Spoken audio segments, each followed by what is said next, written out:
Bienvenue autour de cette table ronde sur l'habitat modulaire en Belgique, au cours de laquelle nous présenterons 3 exemples de projets développés en Belgique sur des habitats légers comme alternative au tout béton, habitats qui s'intègrent parfaitement dans la transition énergétique. Donc, je suis moi-même ingénieure à la collectivité d'Alsace et représentante de l'association des hameaux légers, qui œuvre pour le développement des tiny houses. Donc, nous allons entendre en premier lieu Sébastien Ernotte du cluster éco-construction. C'est un entrepreneur qui, au travers du projet Interreg CE2S, vise à remettre à l'emploi des personnes précaires avec une formation de 1 an autour de la construction, de l'éco-construction de tiny house. Sébastien, je vous passe la parole.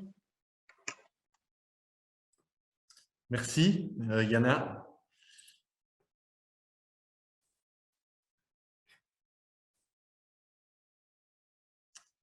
Voilà, bonjour à tous. Je m'appelle donc Sébastien Ernotte et je vais vous présenter le projet de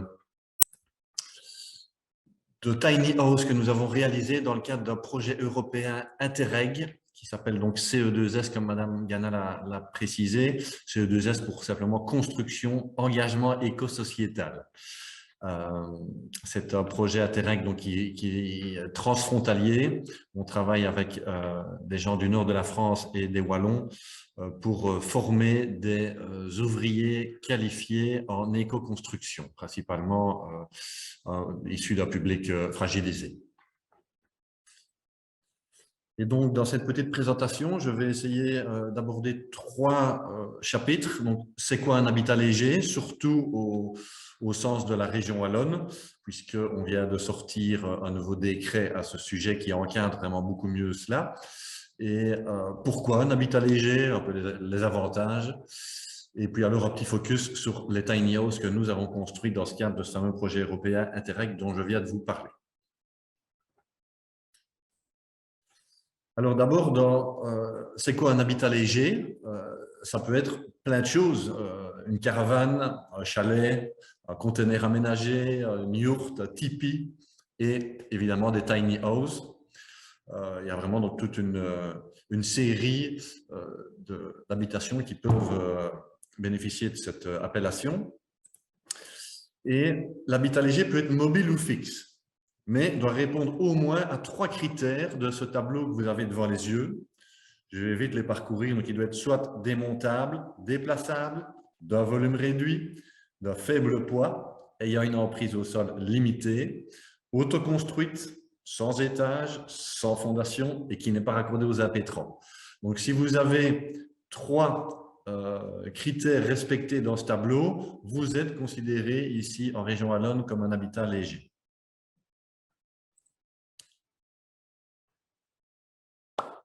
Toujours sur la Wallonie, les autorités donc compétentes ont vraiment encadré par un décret fin 2020. Ça facilite grandement l'implantation de tiny house sur le territoire puisqu'on définit vraiment des critères. Alors des critères à différents niveaux, au niveau de la sécurité, hein, évidemment au feu, etc., planéité des sols, des escaliers, un minimum d'équipements sanitaires comme un point d'eau potable et une toilette. Il y a des critères d'étanchéité et de ventilation. Évidemment, ce genre d'habitation doit être aussi étanche à l'eau et avoir une ventilation suffisante pour éviter la condensation. Il faut un minimum d'éclairage naturel. Ici, pour ne pas le citer, 1/14e de la superficie au sol au niveau des vitrages.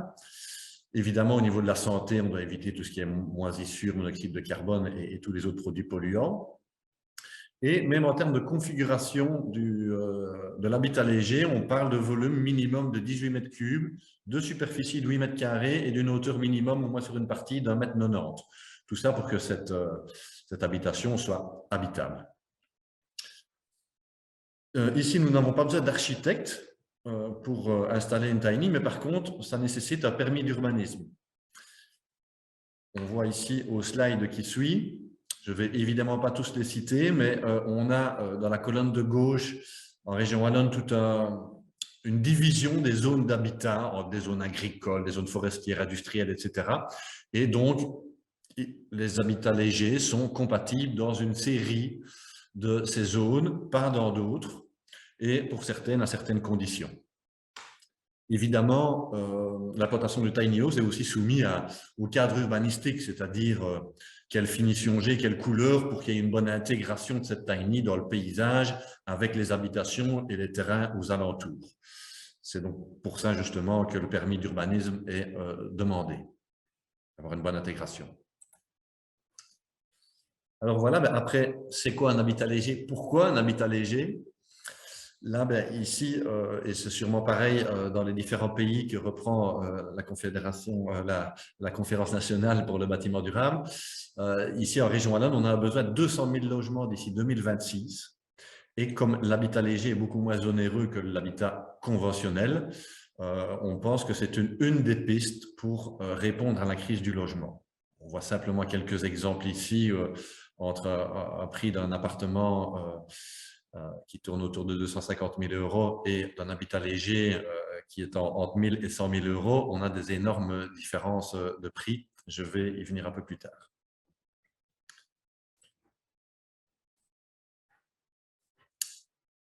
J'ai ici quelques exemples justement en fonction de tiny house, des yurts, des caravanes d'occasion ou des roulottes. Voilà, on peut évidemment trouver différentes gammes de prix en fonction des finitions de l'équipement qu'on va y mettre. Pour vous donner un exemple, celle que je vais vous présenter au dernier chapitre, elle nous a coûté 20 000 € par tiny house en matériel et on peut estimer que la main-d'œuvre va représenter aussi à peu près 20 000 € pour donc un total de 40 000 € pour cette tiny quasi neuve avec des matériaux écologiques.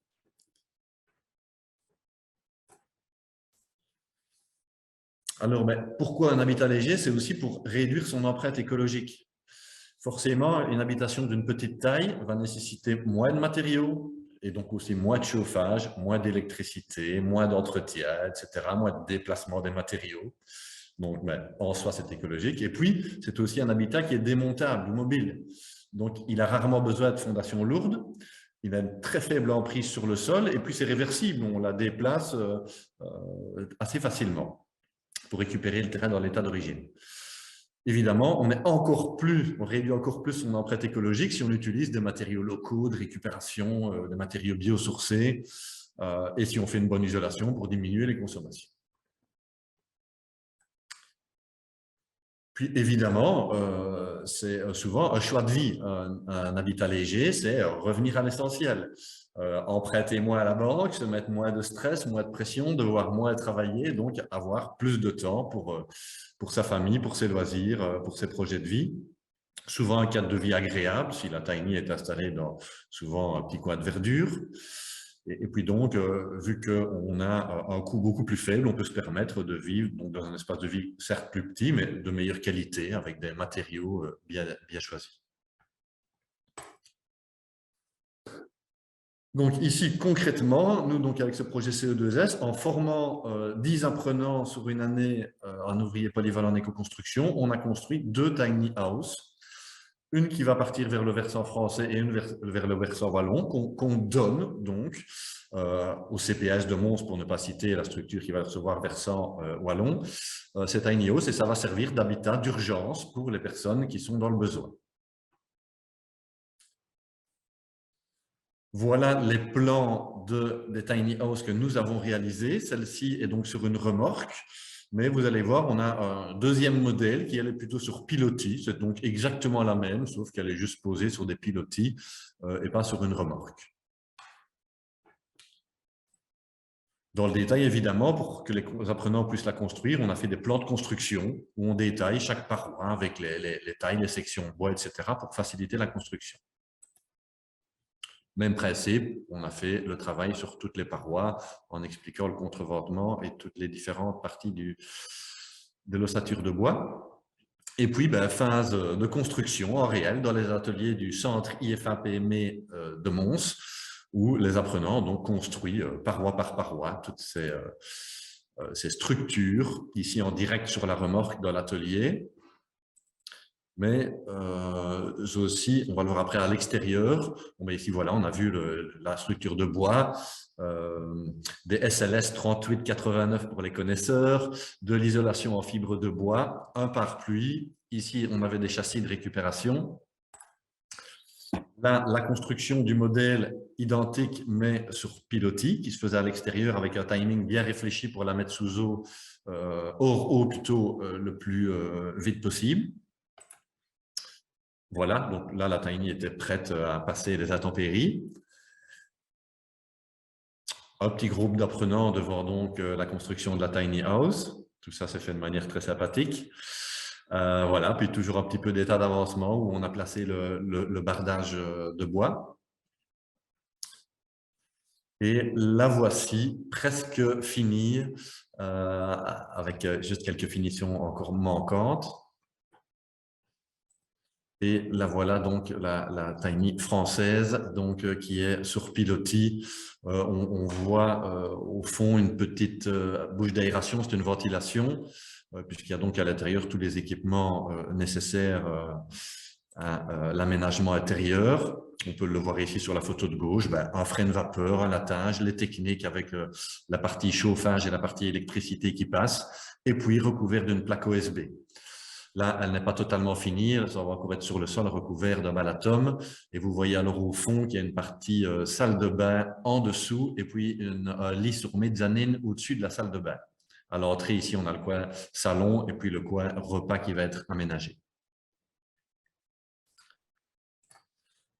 Voilà, la source principale, principalement au niveau des règles. Je vous invite, pour tous les Wallons qui nous regardent, à aller voir ce document du service public de Wallonie qui définit vraiment maintenant extrêmement bien ce qu'est une habitation légère, comment, où on peut la construire.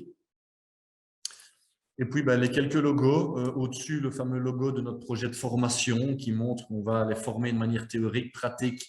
On va les faire voir des choses et voir des chantiers. Excusez-moi. Excusez-moi. Et puis, on a toute la liste des partenaires de ce projet de formation et les financeurs du projet juste en bas. Je ne détaille pas plus loin pour laisser la place à mes collègues qui me suivent. Peut-être ici, une adresse web du cluster pour plus d'informations sur les co-constructions générales et l'adresse de la formation, puisqu'elle est ouverte au public et vous pouvez vous inscrire à toute une série de formations disponibles chez nous. Je vous remercie et je passe la parole à mes collègues. Eh bien, merci Sébastien pour cet exposé aussi précis qu'intéressant. Nous allons maintenant écouter Vincent Mesdag, qui est ingénieur architecte de l'entreprise Ecolodge, qui est une coopérative à finalité sociale basée en Belgique. Cette société fabrique des modules assemblés sur site en ossature bois et isolés en paille. Vincent, je vous passe la parole. Bonjour à tous. Je vais mettre la formation en diaporama. Donc voilà, je m'appelle Vincent Mesdag, je suis ingénieur et fondateur de la société Ecolodge et nous fabriquons des modules légers en Belgique que l'on vend exclusivement pour le moment en Belgique. Nous sommes une coopérative à finalité sociale qui a été créée en 2017 et nous fabriquons des modules en bois et en paille, donc des modules 3D, donc c'est comme des boîtes dont l'ossature est en bois et l'isolation est en paille. Et ces boîtes, lorsqu'elles sont assemblées, forment le wall cube. Les wall cubes, donc, ce sont des habitats ou des espaces qui peuvent être utilisés pour plein de fonctions, qui ont entre 25 et 110 mètres carrés. Il y en a environ 6-7 modèles que l'on peut également accoupler, mettre ensemble pour finalement aboutir à un espace infini qui est plutôt sur 2 étages. Il y a des toits plats, il y a des toits en pente. Nous souhaitons, ou nous nous disons écologique au sens large, parce que nous utilisons des matériaux locaux. Le bois vient des Ardennes, la paille vient de 20 km à la ronde autour de notre atelier. Ces matériaux sont réservoirs de CO2. Nous fabriquons également au cœur de notre marché, la Wallonie. Donc, il ne s'agit pas d'envoyer à des centaines de kilomètres les modules. Et nous utilisons également la main-d'œuvre locale le plus possible. Donc, ce sont des gens qui habitent à proximité de l'atelier de construction. Nous avons très peu de résidus de la construction et de toute façon, la plupart est recyclé avant de, au pire des cas, reporter dans des charges publiques qui les recyclent elles-mêmes également. Nous faisons de la préfabrication, ce qui nous garantit un meilleur contrôle sur la qualité et étant donné que nous sommes à l'abri du climat, la qualité est bien supérieure puisque le bois et la paille ne sont pas soumis aux intempéries. L'avantage, étant donné que tout est fabriqué, c'est que la durée de chantier est très réduite. On parle de 2-3 jours sur place pour finalement avoir un gros œuvre fini, isolé, à l'abri du vent et de la pluie, complètement terminé. Et puis après, il n'y a pas de temps de séchage nécessaire comme d'autres matériaux le demanderaient. Donc, on peut directement aménager l'intérieur avec toutes les techniques nécessaires. Nous, est-ce qu'il y a un problème de présentation ou pas? Maintenant, plus. Juste avant, oui, mais maintenant, ça se passe bien. D'accord, ok, merci. Est-ce qu'on peut passer au slide suivant? Vous avez le contrôle à distance avec votre souris D'accord. sur l'image.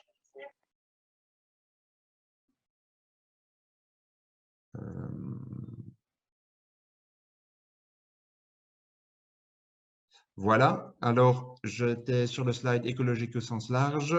Nous avons également des pieux vissés qui sont complètement démontables, donc l'impact sur le terrain est complètement minime. Nous imperméabilisons pas non plus le terrain parce que les modules sont à 30-40 cm du sol. Les modules sont également démontables et déplaçables, de nouveau pour réduire l'impact éventuel. Et l'aménagement intérieur est relativement libre, si ce n'est qu'il y a les fenêtres et les portes. Mais donc, on peut venir placer les cloisons comme bon nous semble ou en mettre aucune puisque le module est autostable. Le bois et la paille font que nous avons des modules qui sont thermiquement très performants et également très confortables. La parole d'un médecin qui y vit, il parle d'un habitat santé. Et ça tombe bien parce que nos wall-cubes ont été utilisés à plusieurs reprises pour aider les gens qui traversent un moment difficile dans leur vie. Un exemple ici, c'est pour les sans-abri à Bruxelles. Donc, l'ASBL Infirmiers de rue nous a acheté un module dans lequel habite aujourd'hui un sans domicile fixe. Maintenant, il a un logement et ça leur permet de mieux s'occuper de lui et de lui permettre de remettre un pied à l'étrier. Ceci, c'est le plus petit des modèles qui s'appelle le Wallcube modèle 25. Et vous voyez à l'intérieur, c'est un peu comme un studio et la pièce à part, en fait, est simplement la salle de bain. Vous voyez à droite la photo du déménagement qu'on a réalisé il y a quelques mois après avoir déposé ce module il y a environ 2-3 ans. Une autre situation de crise, ce sont les logements d'urgence, les personnes qui, par exemple, ont leur maison en feu, qui ont besoin d'un logement pour quelques nuits. Là, c'est le cas, c'est le CPS, Centre public d'action sociale, qui nous a commandé 2 wall-cubes, un 25 et un 44. Le 44, c'est celui du fond, qui contient un étage et dans lequel peuvent loger 6 personnes. Voilà. Et donc, le wall-cube est un outil assez intéressant pour toutes ces situations de crise, que ce soit les sans-domicile fixe ou un logement d'urgence, puisque vous aurez un confort inégalable et c'est très, très vite installé et déplacé au besoin. Voilà, je vais terminer là en vous remerciant pour votre attention et vous trouvez l'adresse de notre site web si vous avez d'autres questions. Merci à tous. Merci Vincent. Alors, nous avons une question sur quelle est la matière qui compose le pieu démontable? Le pieu démontable est en acier galvanisé. Très bien. A priori, je n'ai pas d'autres questions qui nous arrivent. Merci Vincent pour cet exposé toujours très intéressant. Nous allons maintenant passer à une dimension plus liée sur l'intervention médicale avec l'intervention de Céline Van Lansberg, qui fait partie de l'association Médecins sans frontières, qui est architecte depuis 17 ans. Au travers de cette organisation humanitaire, dans un contexte de dégradation climatique, le besoin de disposer d'infrastructures flexibles et adaptables se fait ressentir. Céline va nous présenter une solution résistante et durable qui permet tout à la fois de garantir à la fois la flexibilité et une qualité du bâti qui permet d'accueillir les gens à soigner. Donc Céline, je vous passe la parole. Bonjour à tous. Merci pour les présentations qui étaient intéressantes et qui, pour certains aspects, sont effectivement assez redondantes avec la mienne, sauf que moi, je vais vous emmener un peu plus loin. C'est moins dans le local, on va dire, c'est plus dans des déploiements internationaux. Donc, je suis référente pour le déploiement des infrastructures de Médecins sans frontières Belgique. Et aujourd'hui, je vais vous parler du type d'intervention que nous menons chez MSF et comment nous construisons notre réponse opérationnelle. La grande question étant comment déployer ce type d'infrastructure de manière plus durable pour faire face au changement climatique. Donc, MSF, juste pour rappel, est une organisation internationale qui consiste à fournir une aide médicale d'urgence pour les populations affectées par des conflits, des épidémies, des catastrophes naturelles ou encore qui sont exclues de du système de santé en place. Ça, c'est un petit peu une photographie de nos interventions au niveau des infrastructures. Donc, pas uniquement des projets d'MSF, mais là où nous faisons des réhabilitations, des extensions ou des nouvelles constructions de structures hospitalières en 2021. Donc, il y a pas mal de défis auxquels on doit faire face. Il y a évidemment le fait que les activités médicales que nous réalisions se spécialisent. C'est plus comme dans les années 70 où on a juste du life-saving avec des interventions d'urgence. Ici, on fait des fixations internes, on a des laboratoires microbiologiques. Donc, on a des critères de qualité qui sont beaucoup plus exigeants, avec un meilleur contrôle infectieux qui est nécessaire, plus d'espace et plus de confort pour le patient. Nos structures deviennent plus pérennes, donc elles durent plus ou moins une durée moyenne de 8 ans, là où avant c'était beaucoup plus court. Et alors les besoins sont modifiés dans le temps, vu que c'est plus long, et donc on doit avoir une réponse au niveau des infrastructures qui est très flexible et modulaire. Et donc ces dernières années, on a aussi une croissance des activités très rapide. Depuis 2017, où je suis vraiment toutes les activités, on a une croissance de 20 à 40% en termes de mètres carrés des infrastructures hospitalières supplémentaires chaque année. Donc ça, c'est un peu la réalité qu'on peut avoir sur le terrain, c'est-à-dire de déployer des infrastructures d'urgence comme des tentes, etc., très très vite, qui sont censées être remplacées, mais qu'en fait, pour tout un tas de raisons et de contraintes, on ne remplace pas assez rapidement, et donc on tombe sur des tentes après des années où des patients doivent encore se faire prodiguer des soins dans des conditions qui sont assez pénibles. Donc, il y a beaucoup de contraintes avec lesquelles on doit coopérer. Les climats, bien sûr, on a des terrains qui sont au Sud-Soudan avec des températures qui vont à plus de 40 degrés à l'ombre, jusqu'en Afghanistan où on a un delta de température de 50-60 degrés entre l'été et l'hiver.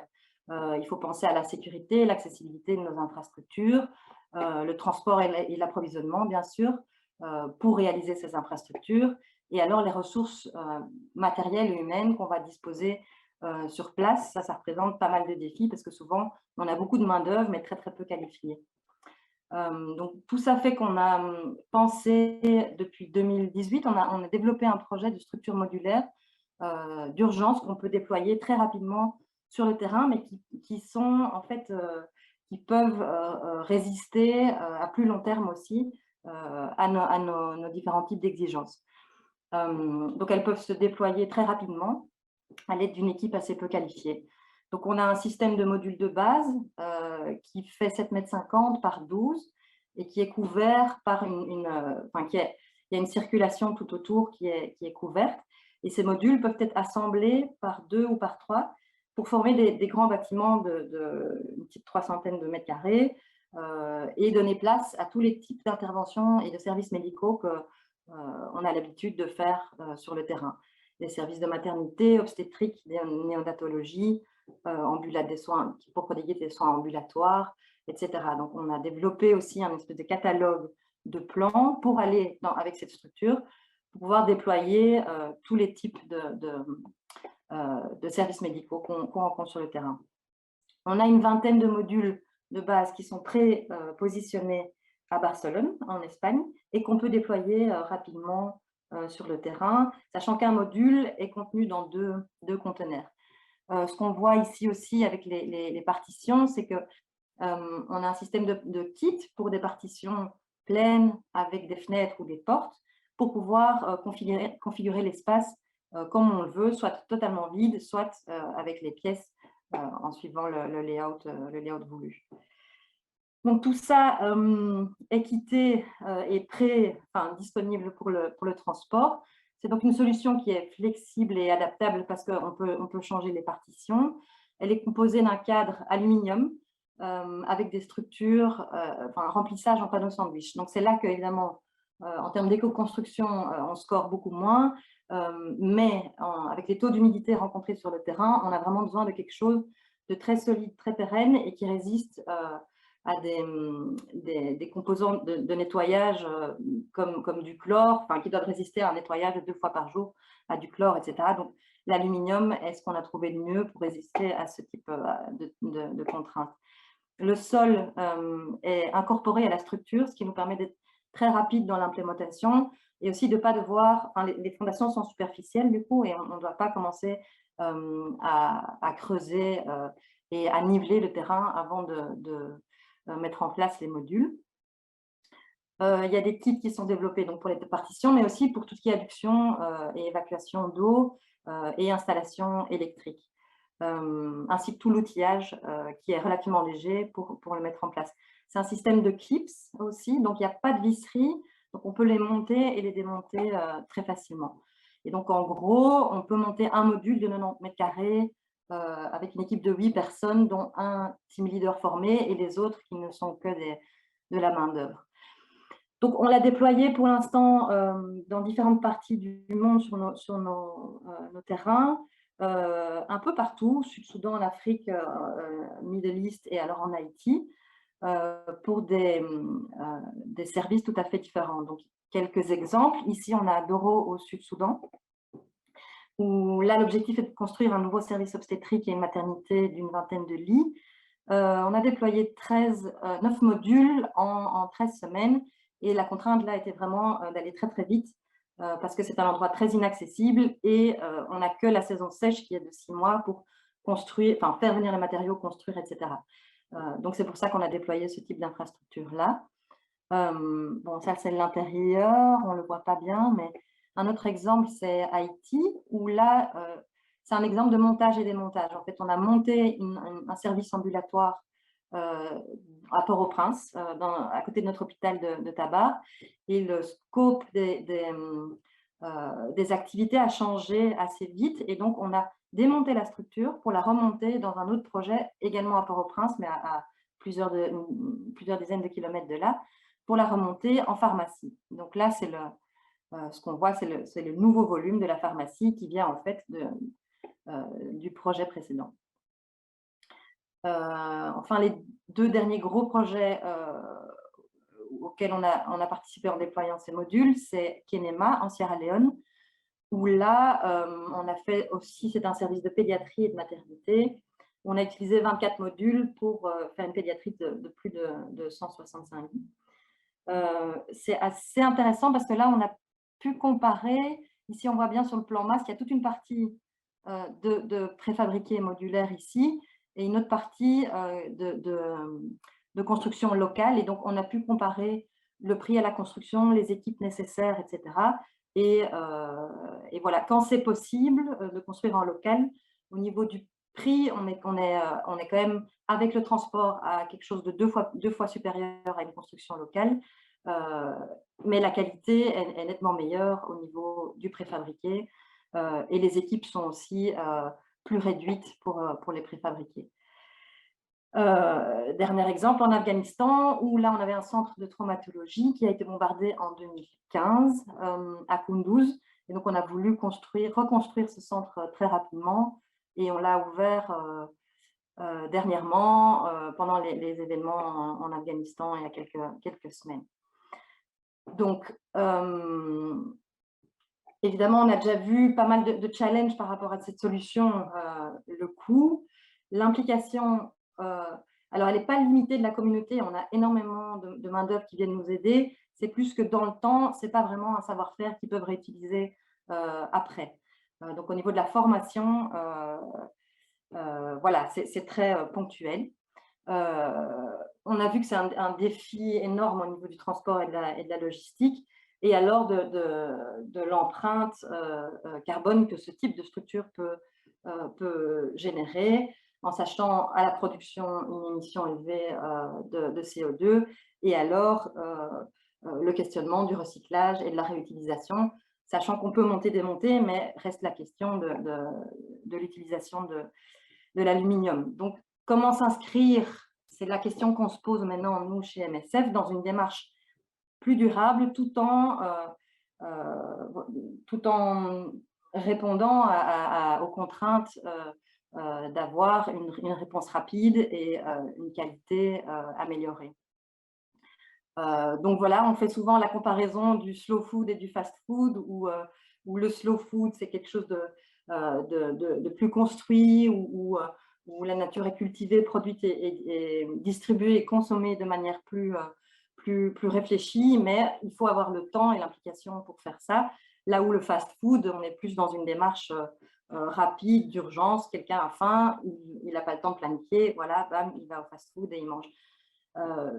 Nos réponses dans le secteur humanitaire chez MSF, ça aussi souvent entre la fast réponse d'urgence et la réponse plus slow food où on peut planifier. Et souvent, en fait, on fait une approche phasée pour commencer avec un kit d'urgence et après pouvoir avoir plus de temps pour planifier. Donc, c'est un peu les défis auxquels on est confronté.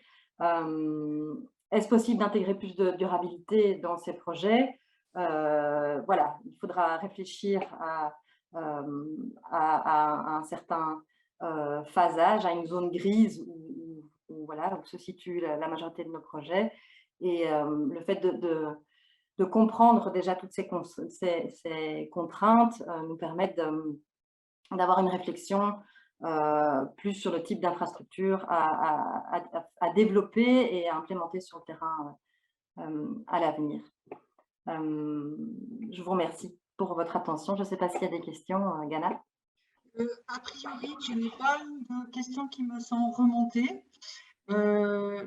Du coup, en tout cas, je vais peut-être pouvoir conclure. Je vois qu'on me dit signe. Non, je n'ai pas de questions qui me remontent. Donc, a priori, je tiens à féliciter tous nos intervenants pour leur concision dans un temps qui nous a été imparti, voire même qui a été légèrement réduit.